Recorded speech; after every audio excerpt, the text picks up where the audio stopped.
Hey everyone, welcome to my fuel efficiency and air braking tutorial. Now, first thing you're going to need to know is there are different types of staging systems. I'm going to be only discussing the most fuel efficient staging system, which is the Asparagus staging system. The Asparagus staging system pretty much sucks all the fuel from one specific location and then spits it out. So let's put on a bigger tank because it's much easier to put more stuff on a bigger tank to show you an example. Now, what you're going to do is you're going to have your rocket, then you're going to go to your actual decouplers, and you're going to put a double symmetry and stick your first tank here, and then followed by, where's the damn thing? Followed by, let's say, smaller tanks. There you go. And with an engine. There you go. Let's put a big engine on this one. Okay, so what you're going to do now is you're going to take the fuel line and go from outside inwards. You see the arrow outside inwards, and then you're going to copy, Alt and click it, and then do the same thing from here. And then you're going to take the fuel line, which is already here, and from outside inwards. Now, all the engines are going to be taking fuel now from the most outer fuel tank, and then after you drop this, they're going to be moving in. So let's move it a little bit closer. And then let's do one more. This is a sort of, I'm going to try to get as many stages as possible. Again, just to be sure that it's correct, I'm going to reselect it. So you see the arrows are going from outside inwards, and I think I might even be able to stick one in. Let's just fix the fuel line. No. Let's just fix the fuel line.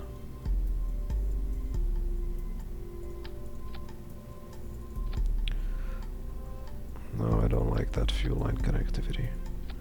Okay, outside inwards, and I think we could fit one more, so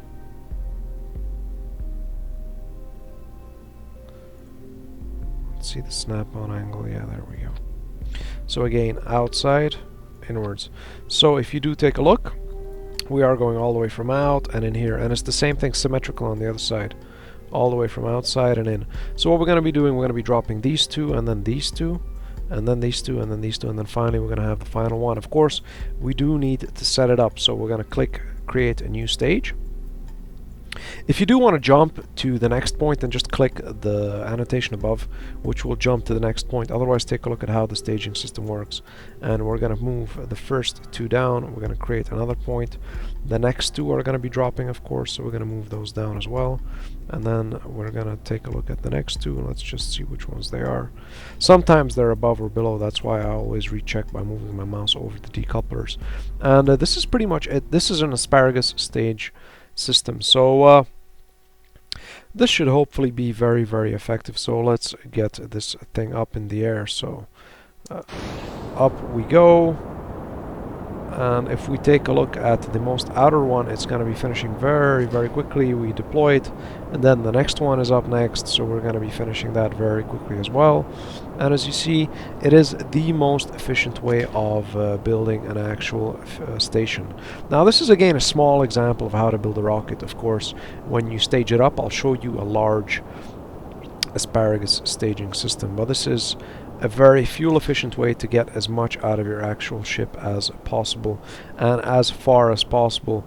So that is a good example to show you what the Asparagus staging system is. Let me just show you a bigger sized rocket which actually does this, which is one of my main rockets that I use to pretty much do all my actual travels into space. So here it is, my actual Morcos Voyager version 2. This is pretty much capable of going to Juna and anywhere else I want. You see the staging system is the same thing, of course, on a much larger scale. The most outer tank drops, which is these two, followed by inners, and it goes all the way inwards and then snakes its way in. It's the same thing happening on the other side. So the Asparagus staging system is the most fuel efficient way and the most efficient way to get your rocket into space. You don't have to, but keep this in mind. So now we're done with our actual first point.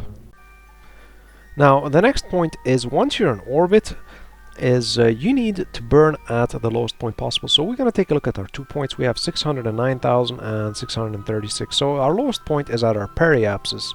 Sometimes it might be at the apoapsis. It really depends on how you get your orbit going. If you don't know what I'm talking about, take a look at Getting to Orbit tutorial and you'll see exactly how you get an orbit. Now, Our lowest point is here.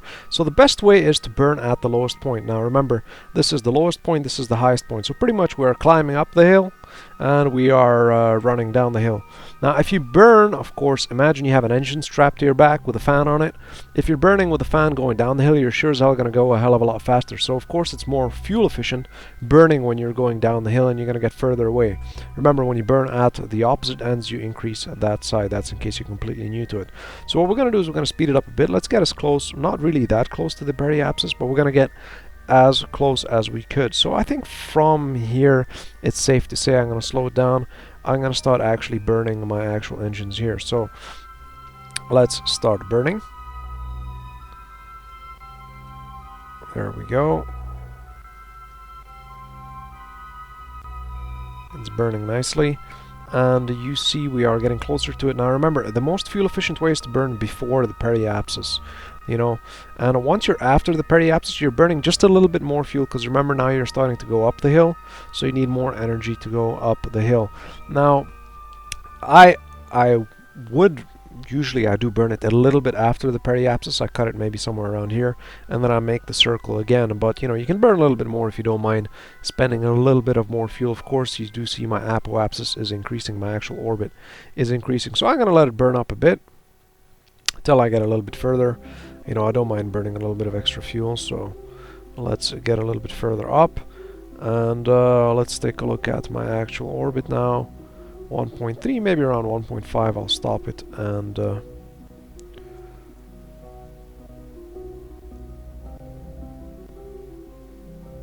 yeah, 1.5. So I'm gonna hit X, I cut my power, and I'm gonna go all the way around. So again, I'm gonna go all the way around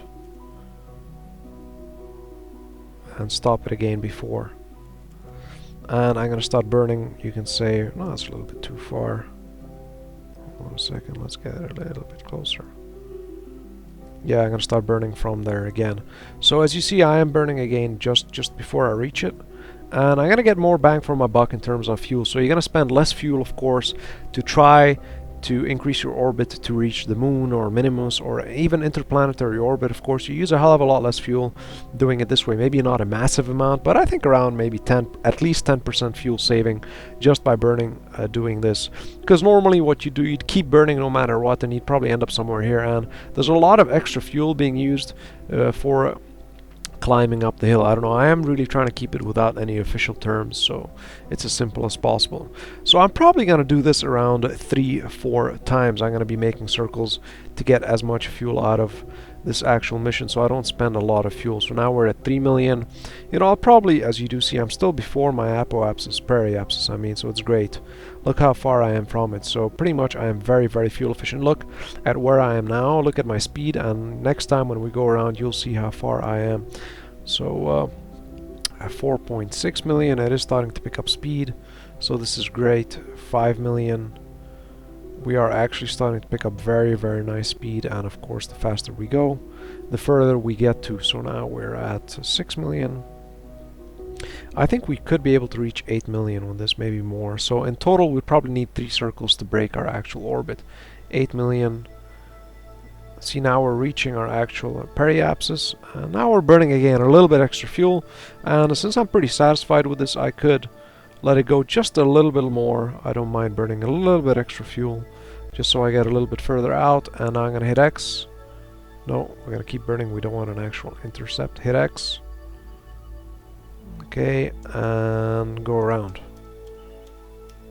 Go around, round we go. You see, we are slowing down as we go up the hill, and as we go down the hill we are speeding up. You see the velocity? 600, 700, 800. See the velocity going up?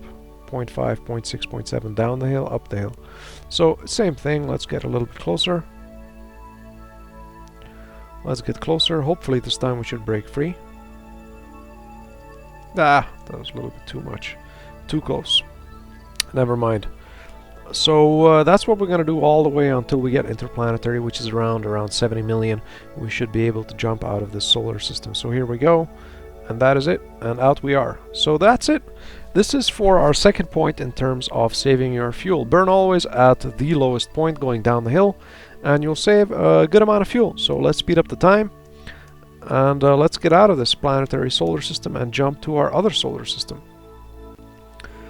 So here we are. We are finally on the global stage solar system. Our Juna is here, where we are hopefully planning to head. We can head anywhere we want. Now, we need to get an actual intersect with our actual planet. So let's hold on. I messed that one up. So what I'm going to do is I'm going to get an actual intersect. I'm going to get back to you when I get the intersect, so you don't spend time watching me do this. Here I am. So you do see I finally have an intersect. So what I'm going to do, of course, I'm going to go to the node and burn towards the node, and let's get the intersect done. And I'll jump to it once I get the intersect, and I'll show you our third point, which is actually getting closer to the planet even when you do have an intersect. This of course applies to when you have an intersect with the moon or Minimus or anything else. This is a really great thing to do, is to actually adjust your actual point of entry towards that actual solar system or planet or asteroid or whatever the hell you want to call it. So I'll see you guys in a second. Well, I'm back, and now you do see I have Rendezvous. Now this Rendezvous of course is at 41 million distance in the periapsis, which is the highest or lowest point, whatever. Let's not complicate it for you, which is pretty far. So I'm gonna still need to burn a lot of fuel to be able to get back down to this damn planet. A 41 million kilometer radius is huge. So of course this applies for anything. If you're intersecting with the moon, if you're intersecting with the Minimus, if you're a beginner, always take a look at what the actual encounter is. So the encounters at 41 million or the encounters at 3 million, it's quite a big distance to break your speed down to get closer. Now, the trick is, before you get to that rendezvous, you can make little burns from further away to actually improve that. So let's get closer. Let's get maybe somewhere around here before we hit the actual encounter and get pulled into the orbit. So let's speed it up. We're gonna maybe do our correction burns here. So I don't know, let's call it encounter correction burn, so ECB, okay, or some crap like that. So let's just get closer, because 41 million is, it's still very far. Yes, I have an encounter, but it's very far, and I'm gonna spend so much fuel just so I can get to that damn planet. So this is, you know, our encounter correction burn. So we are speeding up, and I don't know if we're close still. Hold on, let's get a little bit closer. Okay. And let's slow down. I think this is pretty fine. Now you gotta zoom in, because there's always the pink point and the blue point. Make sure, this is the trick part, you gotta click on the blue one so you actually get the rendezvous. You click on the blue one, add maneuver. Now when you zoom on, you should see two. You should see the original one, which was 41, and you should see your estimated one. You see 41, and hold on. There you go, 41 and 41. Now we won't know which one is the actual original and which one's the estimated with our node. So let's click out. Let's click our node. Oh crap. Let's click our node. It's being a bitch. Let's click our node. What the hell's wrong with you? Okay, it seems we have passed it. Let's click that. Add maneuver. Okay. We have the 2 points. Now let's see, let's go a little bit down. So you see we have cut 300,000 meters. You see the difference? We have, hold on, let me move on it. Periapsis. You see the periapsis? One of them is 41.6 and the other one's 41.3. Since we moved it down a bit, we just killed 300 meters. So please don't mess around again. We're behind it. That's the problem. When you're behind it, you can't make adjustments. Okay, so let's really throw it in. Let's really throw it ahead. Okay, let's add it there. Okay, now let's get back down to it. So what you're gonna keep doing, this is again, you just eyeball it. I have no clue where the hell it is. I have no clue if I'm moving up or down. I'm just guessing. So I'm gonna move down a bit. See how much I got from it. No, 41. You see 49. I already cut nearly 1 million, so let's go a little bit more down. Now I see the purple one. 36 million. See how much closer I got? Of course there's a point that'll go further away. 32 million. God damn, I was very high. 32,200. Okay, now it's not changing a lot, because I did move it quite a lot and it still stayed at 32 million. So 32 million in comparison to our 41, so that's pretty good. Now let's try something else. Let's try this. 32.6. 33. Okay, it's going up. That's not good. Let's go back down.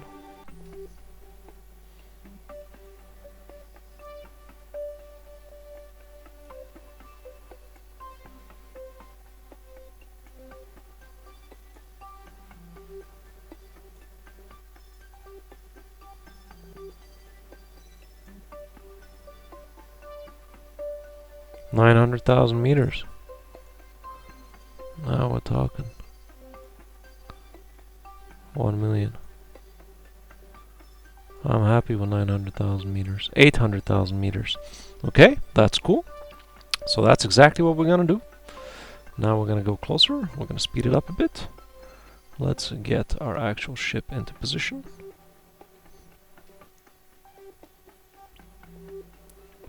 It's a 1 second burn. That's pretty funny.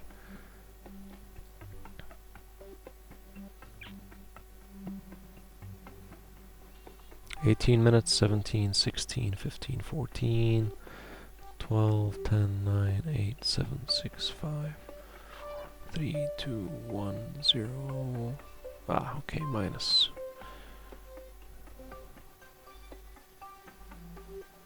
Okay.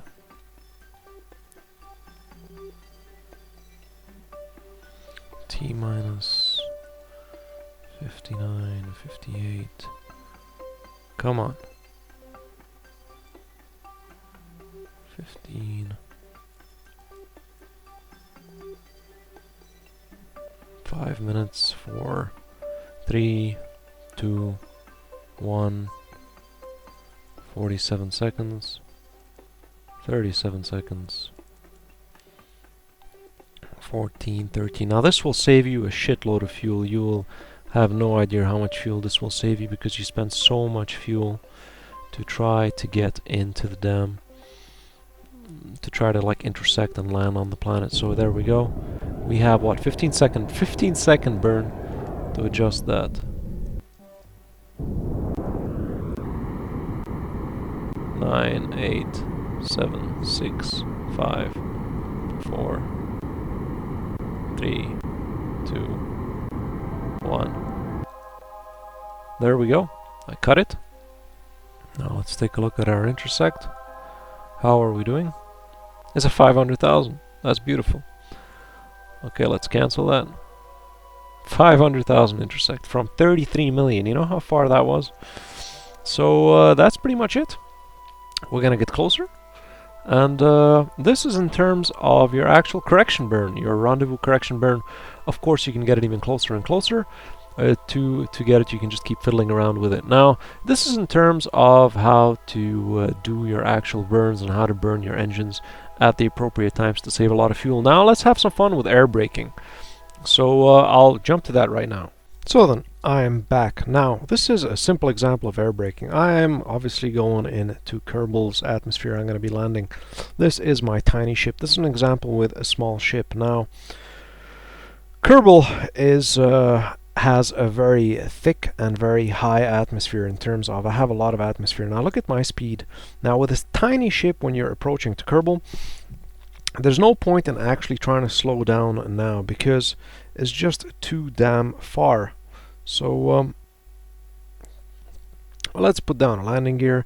Majority of you that might want to be approaching Kerbal, you probably might start burning off now to try to slow down the speed, but there's really no point in doing that. So let's just point this way and let's just speed up the time and see how much actually we are going to be slowing down. Now look at the speed, it is going up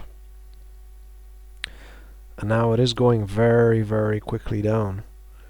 We are at 1,900 at 22,000 feet, 2,000, 1,000. We were slowing down much more as we're getting closer. Now you see how much fuel I haven't burned. I haven't done anything yet. I haven't done anything. I'm just going in the atmosphere, and the atmosphere, the actual air is breaking me because it's really great. So I'm at 200 meters per second. I'm still at 8,000 meters high, so I'm pretty high.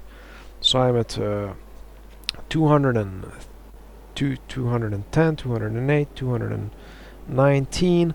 Now, and I'm still slowing down. Now what I could do to slow down even further, I'm going to have a parachute to slow down even further.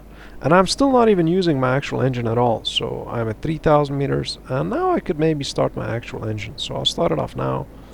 And how much fuel you'll save with this will be a massive amount of fuel, because literally the atmosphere slows you down. Now, of course, keep in mind, a larger ship won't slow down as much because you do have the mass. And the mass, since there's no gravity here, the actual mass will affect you.